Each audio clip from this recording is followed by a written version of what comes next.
What's up, guys? Will here. Just thought I'd give you a little update of what's been happening in the shed.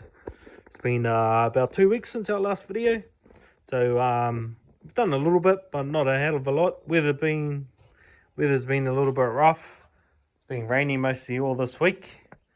And so we haven't really been out in the shed a lot. But anyway, show you what we've been up to.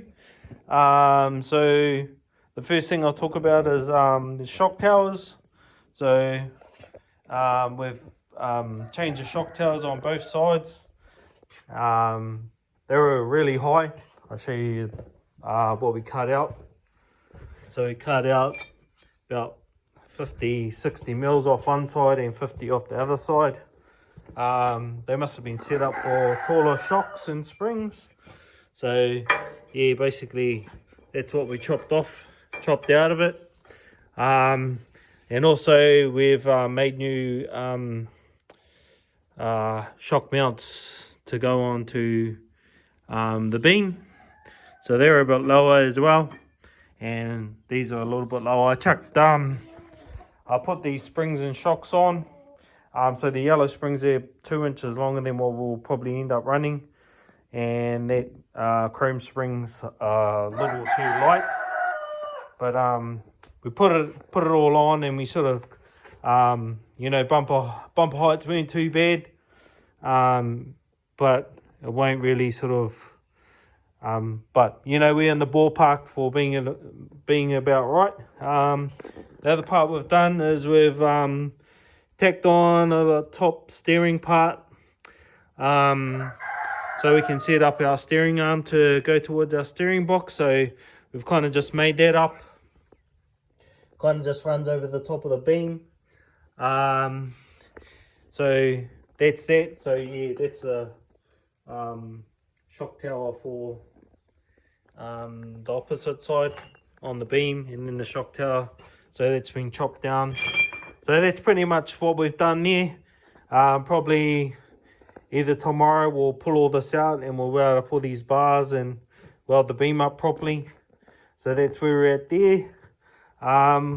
Welded the outrigger back in on both sides. So this is the one on this side, and we've cut this one out because this is going to have to drop down to around about that height there somewhere. Because when we run the 4-bar, yeah, these are going to have to come down because right up high they were in the way. So yeah, cut those out. So that's all got to be cleaned up and sort of set up. We probably won't weld those back in until we get the diff in and the 4-bar adjustable set up, so we can sort that out. So those have been cut out on both sides. We've mounted the seat. So we're fully finished mounting the bottom of the seat. So that's it there. It's all been welded in. We've got just this plate, 6mm plate there. So when we get the cross brace, weld the cross brace back in and set the seat belts up, we can do the top of the seat mount. So if we come around this way, to mount the seat, we welded in this extra bar to run off the so there's a 40mm box section that goes across to the seat, and we've got a bar running across underneath the seat. I don't know if you can see it. It's underneath there. It's got a bar running underneath the seat. So we had to that's as low as we can get the seat, with us having the 100mm clearance between the helmet and the roof. So that's all set. So yeah, bottom of the seat mount is all done. So chop the outrigger out, so that's got to drop down as well. Welded this one back in, so that's all finished. And then over on this side here, we welded this back in. So that was all cut out. That's actually the one from the opposite side. So we've just got to weld up that hole, but we're going to use the MIG for that. And this is our steering box. It's going to kind of sit in here. I won't be able to hold that and record at the same time, but basically the steering box is going to sit in here, and the arm will swing down across here and run kind of almost underneath, parallel with this bar out to here where our front steering arm is. So yeah, we just got to really we've pretty much half done it. This part here will weld onto the box. That'll be our sort of our steering arm. So we'll weld that on there and then mount it up in here, just inside here, and that'll be the steering box. It's pretty much sorted. That should be done by the next video. Also, we started we welded in some pedal brackets, so I'll go around the other side so you can see. But yeah, that's kind of where the pedals are mounted at the moment. So the brake's probably where it needs to be. The clutch pedal needs to be like bent and moved around, and the foot pedal parts are going to change them so they're skinnier. So they're a bit easier to get your foot past either side of them. So that's pretty much the main part of, like, you know, getting them set up in there. So we haven't done anything else on the engine. It's still the same. Yeah, it's just been doing all the other sort of stuff. But that's pretty much the update on this for now. We got the diff out from the Flatty. It's over here. So while we headed out, we just thought we'd check the diff head, make sure it's all good.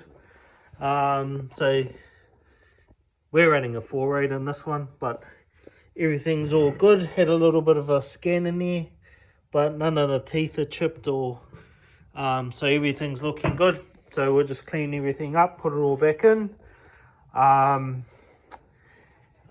But we're gonna move this bracket here is kind of you can kind of see it's a little bit bent, because when you jack the car up to take the wheel off, this is actually hitting on the chassis, bottom chassis rail. So we're going to move it a little bit further to where it was originally mounted, like 20 mils back this way, and that'll be that pretty much sorted. We've got this diff hair housing here set up with burr cages. We're still not really convinced that we're gonna try and set this up on the Flatty. As yet, we have to offset the housing, but yeah, I'm just thinking it's gonna be more work than it's worth. But if we find the energy and the time, we might just get the stuff. We might alter the stuff and get it ready so that we could potentially take this one out and run this one with the burr cages on. Yeah, so we'll just make all the components and stuff, like, so we can use like the same fifth arm on the Flatty for my brother's car, just so our parts are kind of a little bit interchangeable.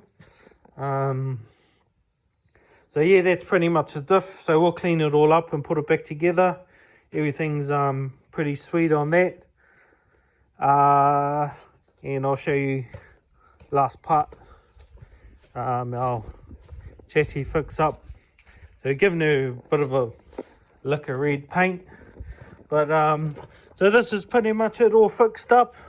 So laminated 40mm RHS 3mm, just yeah, so we just made those box sections up, welded it all in.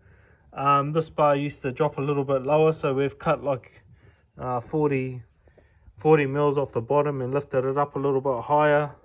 Welded our braces back in, same on the other side. So yeah, instead of it dropping down and running straight across there, it had a bit of a kink in it, so we've just straightened it up. The chassis low as anyway, so we're not worried about diff clearance because there was already heaps. So yeah, that's pretty much it, all sort of ready to go. We did paint it up with red again. I know we talked about changing the paint scheme to orange, but we might just leave it red and put a bit of orange on the body. We're not too sure yet. We'll see how things go as the season gets a bit closer. But we're definitely gonna be banging some orange on it anyway. But anyway, guys, that's pretty much it for now. I think there was supposed to be a practice meeting in Gisborne, or like a training meeting. It was supposed to be Sunday, but it got cancelled, so it's going to be on another date. So maybe we might see the Flatty out there. We actually weren't going to do it because it's all in pieces, but you know, if the date's further enough away, we might run the car and chuck someone in it, give them a bit of a skid. So yeah, until the next video, catch you later. Cheers.